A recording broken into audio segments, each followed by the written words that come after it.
Last week, Huzur touched upon the Freemasons, and Huzur had said that the Freemasons have always tried to infiltrate different movements. The question is, have they tried to infiltrate the Jamaat Ahmadiyya, and have they tried to infiltrate the Catholic Church? Now, first of all, let me inform you that we discussed this Freemasonry in our program, and the next day there was a news item we saw that, in which it was Freemasonry among MPs, etc., was very severely attacked.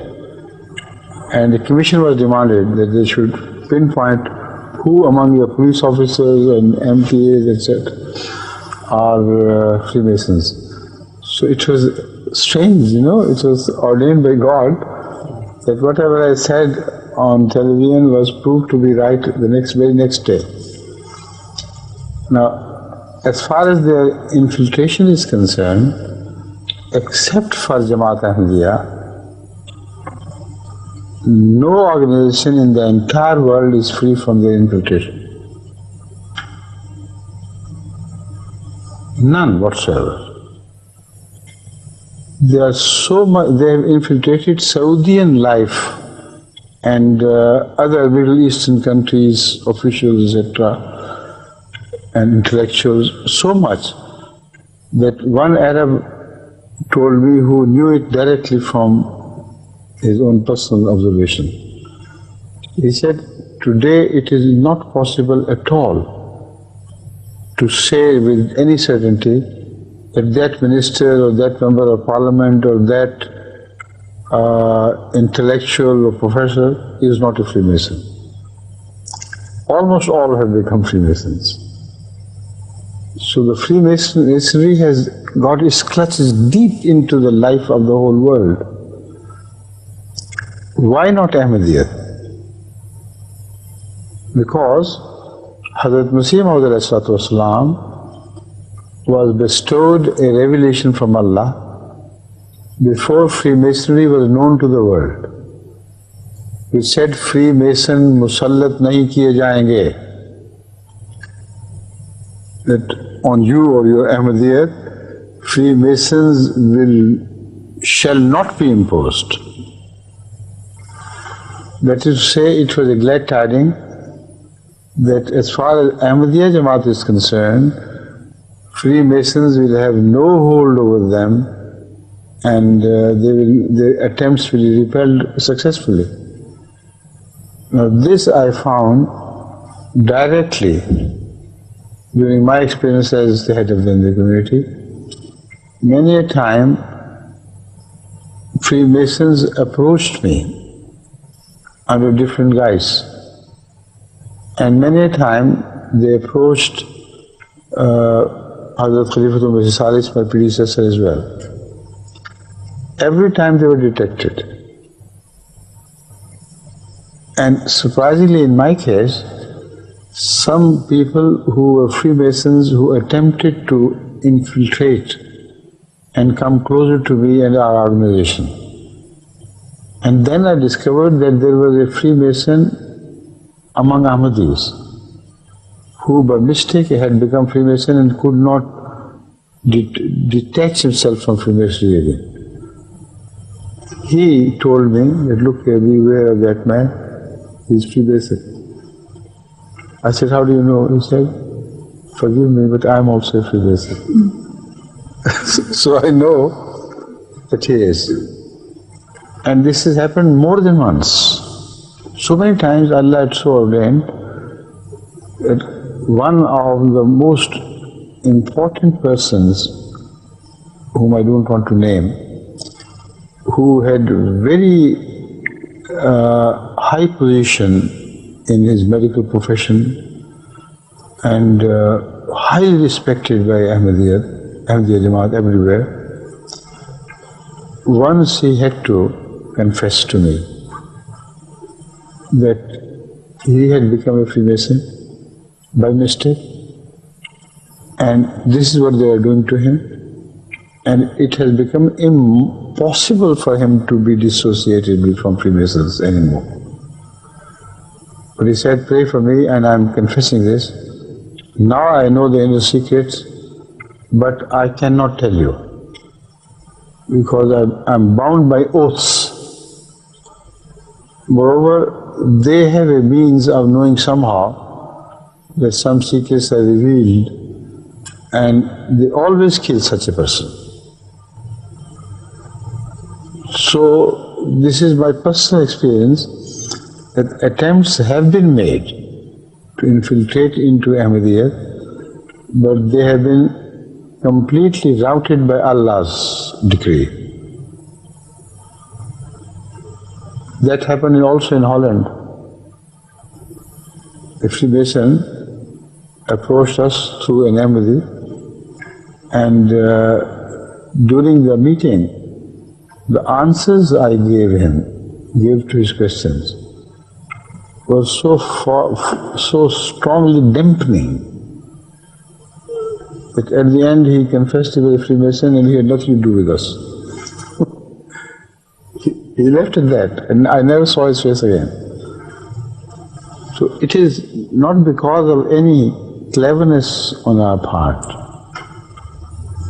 It is entirely because of that revelation which was bestowed to Hadith Muslim before Freemasonry was heard of, which positively said Freemasons will not be bestowed, will not be imposed on you.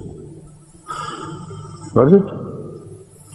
Now, from what I have said, a question may arise that when you already confess that you know some Ahmadis to be Freemasons, then how can you claim that Freemasons will not be imposed on Ahmadiyya? The answer is very simple, and it should be understandable by any person in the world.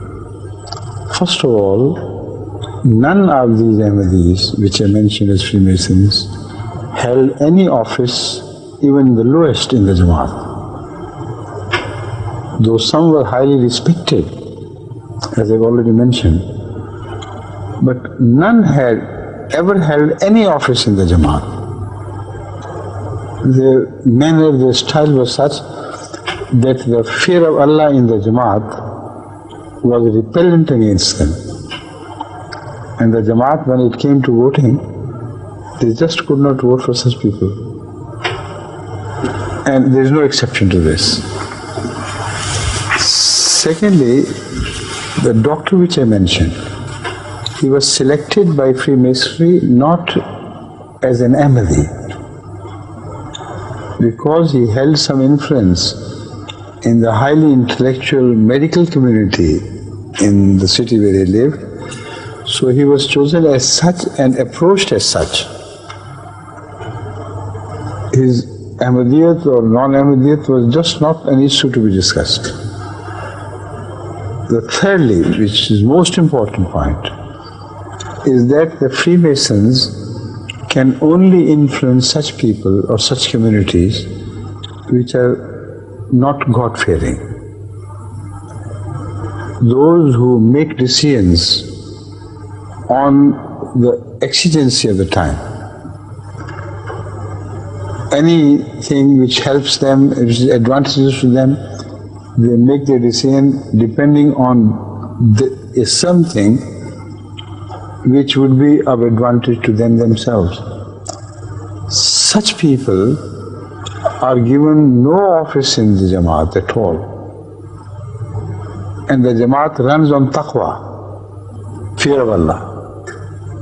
That is why I have been delivering sermons repeatedly. Now, Freemasons cannot influence me at all, can't influence any Ahmadiyya officials, because if they approach them and because of their friendship or whatever they spend on them, they want them a decision to be taken, they say, no, you can't. Withdraw your support, go to hell, but we will not make a decision on your opinion. We will make a decision on our fear of God and with reference to God. So how can they influence? Everywhere they capture you through their showing favors to you, and the person just cannot get rid of that. But an Ahmadi can say, all right, be an enemy instead of friend if you like. But this matter is a matter which, according to my belief, Allah will not like. So I'm not going to do it. So they're totally helpless. So it's an ilham which we know to be correct, not because of our belief in Hazrat Islam alone. We know that we have been brought up and we are born into a community which is at every tier of life is God-fearing. And all decision making is done with reference to God. Freemasons completely left outside. Right? You see, there is one in Jamaat of London as well. And I'm surprised how Allah made it possible for me to know and determine as such. All these people have a crooked approach to things, and as such are never given any office. So is this man. I can't discuss details or people may pinpoint him, but it is inevitable that all such people who join Freemasonry, being Ahmadiyyas, they have a twisted character which makes them alien to the Jamaat Ahmadiyya. We may respect them, we may treat them well out of courtesy. But when it comes to the matter of Jamaat, not a fig is, we do not care a fig for them in the matters of Jamaat administration.